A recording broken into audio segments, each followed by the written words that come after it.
What's up guys, it's Amanda. Welcome back to my art channel and happy artsy fartsy Friday.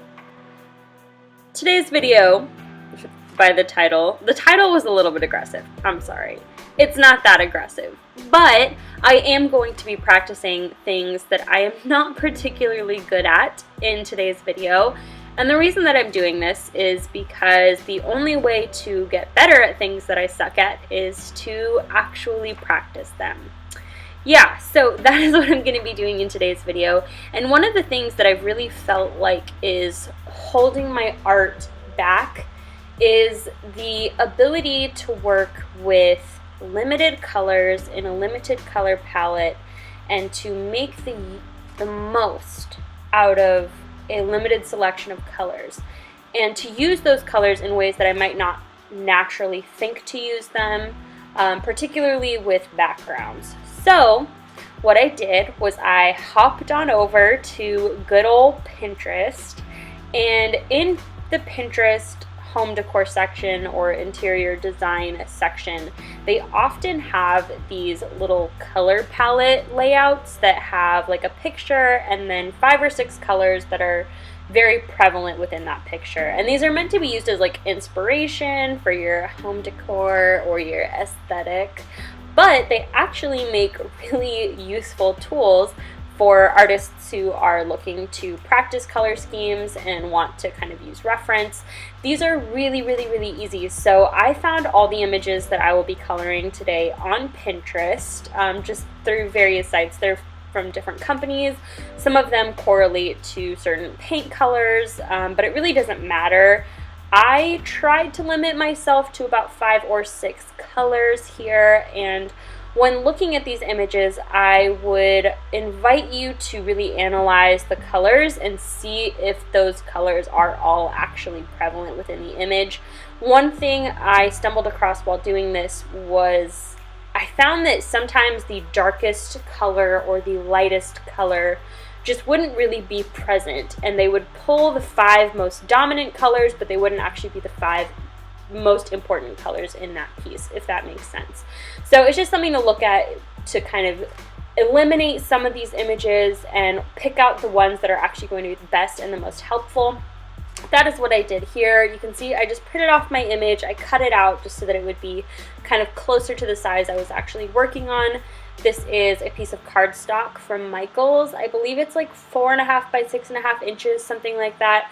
It's a perfectly good cardstock for practice like this. It's a little bit on the thin side, so with all the layering I was doing, it did kind of bleed through a bit, but I'm planning on doing a whole video about different paper types and how they affect your markers, so look out for that soon, but in the meantime, that's what paper I'm using. Don't read too much into it, it's not that important.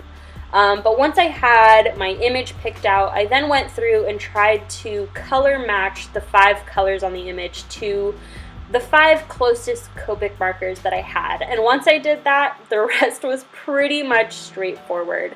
As you can see, I'm almost done with this image here, but I kind of started working lightest to darkest, and I tended to work from the background up to the foreground. Typically, that's just what made sense to me, and in that first image, the lightest colors tended to be in the background and the darkest colors tended to be in the foreground. So that was kind of a straightforward solution. So yeah, I was pretty happy with the way that this first one came out. I love the composition and the contrast of the yellow and orangey tones against the blue tones, and you'll see that a lot with the second image as well. Kind of similar colors here, so don't rag on me too much for that. The third one is different, but I'm very drawn to complementary color palettes, and I actually plan to do a whole video on that as well. So I'm really trying to get into color this summer, and I'm just trying to experiment and get out of my comfort zone a little bit, and I just wanted to explain a little bit about what this process was like for me. One of the biggest things that I struggle with in regards to my art is the ability to actually see a color for what it is. And I was talking about this with one of my friends, fellow YouTuber, Sam, from the channel Sam Be Awesome, and she described what I was talking about as functional fixedness, where we tend to see colors for what we think they are rather than what they actually are. And I'm sure a lot of you will relate to this when I explain it a little bit more. But for instance, in this drawing that I'm doing now with this yellow sky and these blue mountains, these mountains, if I were looking at them in real life, would not appear blue, right? Because dirt isn't blue, rocks aren't blue, therefore the things that mountains are made out of aren't blue, and therefore mountains aren't blue. And even though I can recognize that the color of the sky and the low level of light entering my eye might make the mountains look blue, when I were to color something like this, I would still be tempted to use the colors that the mountains actually are, like grays and browns and, you know, those sort of more earth tones.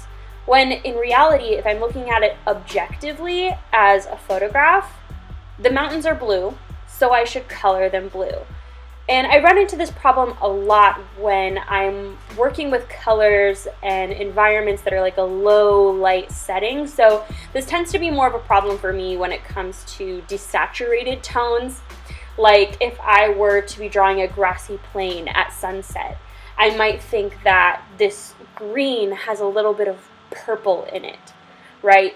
Well, green doesn't really have purple in it. If it did, it wouldn't be green. It would be a brown or a really desaturated red. So I would have a really hard time judging what color to pick for that kind of composition. This is where hopefully these little quick studies will come into handy for me, because it's going to help me learn to identify colors for what they are and not what I think they are. And hopefully the more that I do these, the better I will be able to identify colors more objectively, quickly, and I'll be able to pick out just a few colors to create a color scheme with. Because another problem that I have is I like to use as many markers possible, and that's not a good thing. It's rarely beneficial to me, actually. And what I find is that the human eye is attracted to simplicity. It's attracted to things that are easy to digest visually. And having 20 or 30 colors in an illustration can kind of get overwhelming. But when you narrow it down to 5 to even 3 colors, as we know with the ever so popular 3-color marker challenge, these illustrations are actually really, really aesthetically pleasing. So I'm trying to get better at minimizing the colors that I use and trying to get better at understanding how light affects color. I know this is a lot to unpack in one video, and I will probably be doing more videos like this, not only doing more color studies, but also generally just practicing things that I'm not so good at. So if you guys are in favor of a series titled something along the lines of practicing things I suck at or doing things I'm not good at, then give the video a thumbs up and comment down below some ideas that you would like to see me try. And you can see here I am coloring my third and final illustration. I would say each of these illustrations took me around 20 minutes, some of them being less and then some of them being more. I think this last one definitely took me the longest just because out of the 3 it had the greatest level of detail, but I think it turned out to be my favorite in the end. I obviously love the bright yellows and reds, and I love how it contrasts with that really cool purple shade. So I had a lot of fun creating this, and I also really challenged myself to create different textures and layer colors in a way that would give me some of these cool effects. So these were pretty simple to do. They're pretty easy, and I think any of you could do them, and you could probably do a better job than me. But if you aren't doing something like this already in your art, I would highly suggest that you do. It's really opened my mind up to how beneficial something like this can be to my artwork, and it's really helping me understand how to make the most out of my markers. You know, it's like I have these 200 plus markers sitting in front of me every single day, and I don't even know what half of them are capable of. I was talking about this on stream a little bit, how I had never thought to use a skin tone colored marker as anything other than a skin tone colored marker. especially in the early days, some of my Copic markers are still named by their original name. For example, E00. Its name is Skin White. And I've never thought to use that color for anything other than coloring pale skin tones, when in reality, it's not just a skin tone color, it's a pale pink color. And it can be used in a multitude of ways other than just coloring skin. So that is what this challenge is hopefully helping me to realize, and just helping me to see that color is color and can be used in a multitude of ways, not just in the ways that I am used to seeing it. So yeah, that is essentially what this video is about, and it took me 11 minutes to explain that to you, but I hope this is interesting, and I hope me kind of talking through what the goal was has inspired you to try something similar. I think it's been really, really fun, and it's gotten me really excited about just practicing things with my art. And I've talked about this recently, but with everything going on with the Zodiac project, I've gotten so into doing these larger scale complex illustrations that I've kind of missed just drawing for the fun of it. And these illustrations definitely met that need for me, because I knew they didn't have to be perfect. I knew they didn't have to be super detailed. In fact, I rarely even sketched anything out beforehand. I just kind of went for it. So that was very stress relieving and cathartic as well. I definitely got to try out a few colors that I don't often use. For example, the purple in this last piece is a newer marker to my collection. It's BV17, and it's so interesting. It's such a deep, kind of smoky purple that I'm really digging it, and I'm definitely a fan of it. I'm definitely going to try and use it in more illustrations in the future. I also used YR000 for some of the lighter colors in the sky. This is the example I was talking about with using these kind of skin-toned markers as something other than skin-tone markers. This is such a pretty shade of peachy pink that I have never looked twice at, because for some reason I was trapped in this box of like it could only be used for one thing. And now my eyes are open and I feel like a new woman with all new markers. So if you haven't gotten the opportunity to get acquainted with your marker collection, or if you use colored pencils, your colored pencil collection, your watercolor collection, I think doing something like this is a really, really good way to do that. And it gives you a wonderful excuse to paint beautiful, beachy, sunset, landscape themes, which are really, really fun as well. This is sort of a little hint at something I'm going to be doing for this month's Zodiac project, so stay tuned for that. I definitely feel like I am more prepared for that task now that I've done this little practice video. And what else? Gosh, I always ramble on in these videos for ages and ages, and for some reason you guys still watch. Some other exciting news. This month I'm going to be moving apartments. Oh my gosh, so excited. Not excited to pack, but very, very excited to move. You guys know I've been complaining about my current apartment basically since the day I moved in.